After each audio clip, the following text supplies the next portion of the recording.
বন্ধুরা ভালো আছেন। আজকে আমি ক্লাব কচুরি করব, আর তার সঙ্গে বেশিরভাগ লোকে তো আলুর তরকারি একটু খুব মাখা মাখা না, একটু ঝোল ঝোল আর কুমড়ো আলুর তরকারি করে। তবে একটু এই জিনিসের জন্য আমার যেরকম ভালো লাগে একটু তবে আমরা ছোটোবেলায় এই বিউলির ডালের পুর করে মশলা টশলা দিয়ে রাধাবল্লভী খেয়েছি। খুব একটা যে এখনই ক্লাব কচুরিটার চলটা বেশি হয়েছে, ছোটোবেলায় এতটা চল মনে হয় ছিল না, আমি যদিও অতটা। এবার এই ময়দা দিয়েছি আর 2 চামচের মতো সুজি দিয়েছি, আর এইটা জোয়ান হাতে ডলে, আর এইটা নুন, এটা কালো জিরে, আর এই চিনি দেবো একটু,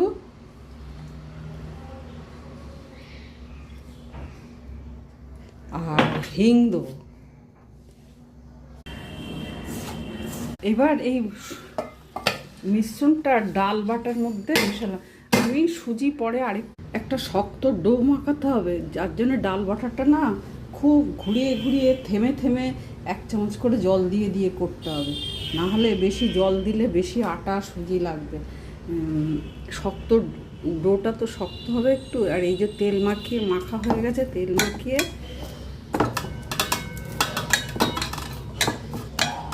এই রেখে দিলাম, 0.5 ঘন্টা মতো ঢাকা থাকবে। এই মশলাগুলো ডিম আলুর যে দম মতো করবো সেইটাতে দেবো। এই যে পেঁয়াজ সব গ্রেট করে নিয়েছি, রসুন, আদাটা খুব কম দিয়েছি, আর এই কাশ্মীরি লঙ্কার গুঁড়ো, শুকনো লঙ্কার গুঁড়ো, নুন, হলুদ, এই হিং দেবো।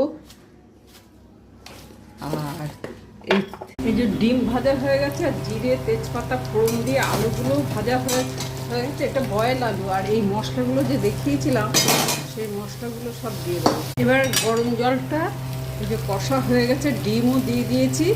এবার ডিমের দমে গরম মশলা দেবো।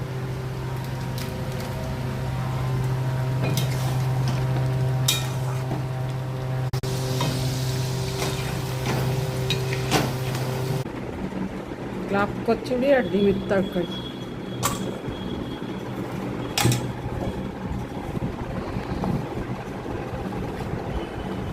আর এইটা আমি নিয়েছি, এখন খাবো।